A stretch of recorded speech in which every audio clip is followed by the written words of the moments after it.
ప్రభునందు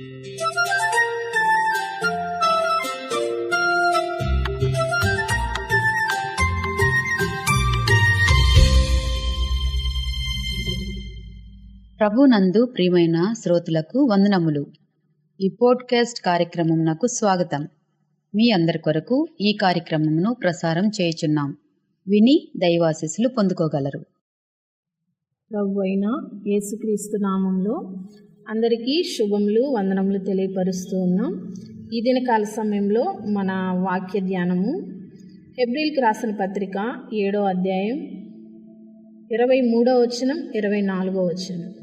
మరియు ఆ యాజకులు మరణము పొందుట చేత ఎల్లప్పుడూ ఉండ సాధ్యము కానందున అనేకులైరు, కానీ ఈయన నిరంతరము ఉన్నవాడు కనుక మార్పులేని యాజకత్వము కలిగిన వాడాయను. ఇక్కడ యేసుక్రీస్తు ప్రభువారు ప్రధాన యాజకుని కన్నా శ్రేష్ఠుడిగా మనము చూస్తూ ఉంటున్నాం. యేసుక్రీస్తు నిరంతరము ఉండే యాజకుడు కనుక ఆయన ప్రధాన యాజకుడి కన్నా శ్రేష్ఠుడు అని దేవుని వాక్యం మనకు సెలవిస్తుంది. యాజకులు మరణమును పొందుతారు కాబట్టి ఎల్లప్పుడూ కూడా వారు ఉండడం సాధ్యం కానందున వారు అనేకులైరి అని దేవుని వాక్యం సెలవిస్తుంది.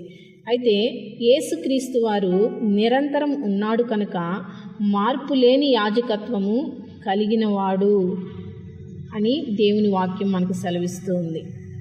సంఖ్యాకాండము 20వ అధ్యాయం 23 నుంచి 29 వచనాల్లో మనం చూడగలిగినట్లయితే, మోషేతో దేవుడు అహరోను చనిపోయిన తరువాత ఆ యాజక వస్త్రాలు అహరోను కుమారులకు ధరింపచేయాలి అని చెప్పడం మనం చూస్తూ ఉన్నాం. అంటే వారి యాజకత్వము తాత్కాలికమే అని మనము గమనించగలం. అయితే యేసుక్రీస్తు యొక్క యాజకత్వం శాశ్వతమైనది అని దేవుని వాక్యం సెలవిస్తూ ఉంది. హెబ్రీయులకు రాసిన పత్రిక 7వ అధ్యాయం 25వ వచనం ప్రకారము, ఈయన తన ద్వారా దేవుని యొద్దకు వచ్చేవారి పక్షమున విజ్ఞాపన చేయుట వలన యేసుక్రీస్తు ప్రధాన యాజకుడి కన్నా శ్రేష్ఠుడాయను అని మనకు లేఖనాలు తెలియపరుస్తూ ఉన్నాయి.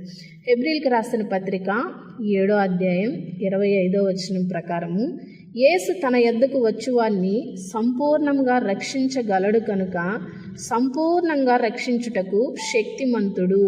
అంటే మన స్వనీతి లేకుండా మనమే ఏమీ చేయకపోయినా మన రక్షణ కొరకు సమస్తము ప్రభువే చేస్తాడు అని దేవుని వాక్యము మనకు సెలవిస్తూ ఉంది.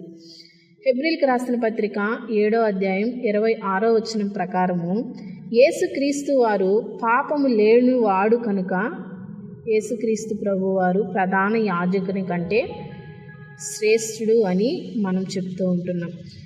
యేసుక్రీస్తు ఆయన పాపము లేని వాడు కనుక పరిశుద్ధుడు. అయితే మనిషి విషయంలో అది కుదరదు కనుక మనం పుట్టుకతోనే పాపులము కనుక పాపం చేయకపోయిన మనలో పాపం ఉంటుంది కనుక ప్రధాన యాజకుని కన్నా కూడా యేసుక్రీస్తు ప్రభువు శ్రేష్ఠుడు అని దేవుని వాక్యము మనకు సెలవిస్తూ ఉంది.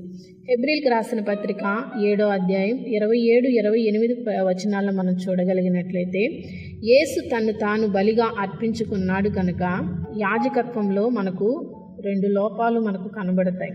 ప్రతిరోజు కూడా ఆయన బలులు అర్పించడం వలన పాపాలు గుర్తుకి వస్తూనే ఉంటాయి.